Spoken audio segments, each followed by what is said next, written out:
दीवार पर लिखा हुआ था तिफलुल कल्बी यबूलू।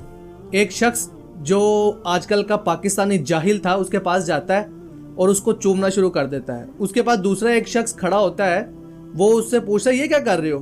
कहता है अरबी लिखी हुई है इसलिए चूम रहा हूँ। वो थोड़ी सी अरबी बेहतर जानता होता है, वो कहता है इसका मतलब है कुत्ते का बच्चा पेशाब कर रहा है। ये हालात हैं आज पाकिस्तानी अवाम के, जो मजहबी लिहाज से इंतहाई जाहिल है। मजहबी जहालत पाकिस्तान के अंदर जितनी ज़्यादा है और उतनी ही इस्लामी ठेकेदारी भी ज़्यादा पाकिस्तान के अंदर है। अपनी हालतें इनकी ऐसी हैं, शक्लें इनकी मुशरिकों जैसी हैं, आमाल इनके काफरों जैसे हैं, नमाज पढ़ते नहीं हैं, रोज़ा रखते नहीं हैं, अल्लाह की कोई बात मानते नहीं हैं, अपने गिरेबान में जानते नहीं है। किसी को देख ले तो उस पर मजहबी मोहब्बत अपने ऊपर चढ़ाकर, उसका एक झूठा रंग चढ़ाकर अगलों पर अटैक कर देते हैं, जिसका इस्लाम भी इजाज़त नहीं देता और कानून भी इजाज़त नहीं देता। इचरे के अंदर जो वाकया पेश आया आप लोगों के सामने है, ये दो औरतें हैं जिन्होंने एक इस्लामिक कैलीग्राफी वाली एक कमीज पहनी हुई है। लोगों ने सिर्फ इसलिए उन पर अटैक शुरू कर दिया कि इसने कुरानी आयात वाली शर्ट पहनी हुई है इन्होंने, और कुरान की बेहरमती कर दिया। वहां पे तो उन लोगों ने उनको, जो उस मार्केट के दुकानदार थे, उन्होंने उनको बचाया कि वो जानते थे कि इस तरह की कैलीग्राफी वाली शर्ट्स लोगों, औरतों की जो कमीजें हैं वो चलती हैं, तो उन्होंने उनको बचा लिया।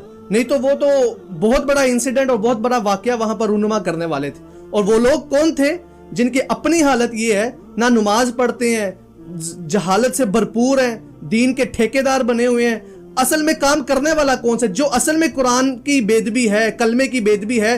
और ये इनमें से ये जो लोग उन पर अटैक करने वाले थे, 90% लोग ऐसे होने हैं जिनके अपने मुर्दों के ऊपर इस तरह की चादरें डाली जाती हैं, जिनके ऊपर कलमे लिखे हुए हैं, जिनके ऊपर कुरानी आयात लिखी हुई हैं। ये बेदबी है। यही ना जो बात शैतान ने उनके दिलों में सेटिस्फेक्शन जिसकी बना दी है, जो बात उनके दिलों में शैतान ने अच्छी बनाकर डाल दी है, वो अच्छी है। वो चाहे कुरान की, इस्लाम की जितनी मर्जी बेहुरमती होती जाए, वो उनको उस चीज की फिक्र नहीं होती। लेकिन लोगों पर अटैक करना, लोगों को जज करना, ये इनके लिए बड़ा आसान है। अपने गिरेबान में झांकना, अपने गिरेबान में देखना, इस पर किसी को फिक्र नहीं होती, इसका कोई सोचता नहीं है। तो मेरे भाइयों, इस बात की हमें जरूरत है, अपनी इस्लाह करें, अपने अंदर इस्लाम सही मानों में पैदा करें। ये झूठे दावों वाला इस्लाम और लोगों पर हमले करने वाला इस्लाम जो है, ये इस्लाम हमें नहीं सिखाता। इस्लाम अपने ऊपर अमल करने वाला, अपने अंदर पैदा करने वाला इस्लाम हमें पैदा करना है। हमें वो इस्लाम सीखना है जो हमें काफरों वाली शक्लें बनाने का हुक्म नहीं देता। वो हमें कहता है सुन्नत रसूल शक्ल पर होनी चाहिए,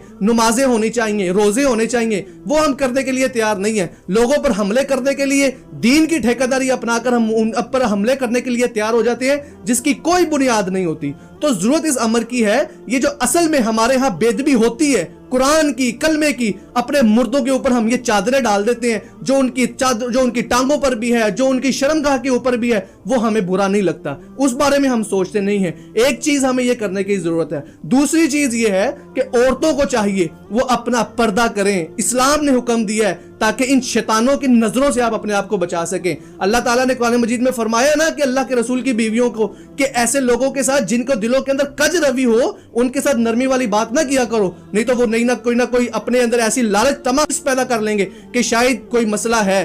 तो अल्लाह ताला ने हुक्म औरतों को दिया है वो पर्दा करें। तो जब पर्दा किया होगा, अपने आप को छुपाया होगा, तो इस तरह के मामलात नहीं होंगे। जब औरतें अपने आप को खुला लोगों के सामने पेश करेंगी, तो फिर इस तरह के मामलात आते रहेंगे। जरूरत इस अमर की है, हमें अपने अंदर से इस्लामी मजहबी नाम की जो जहालत है, इसको निकालनी है और सही मानों में इस्लाम अपने अंदर हमें पैदा करना है।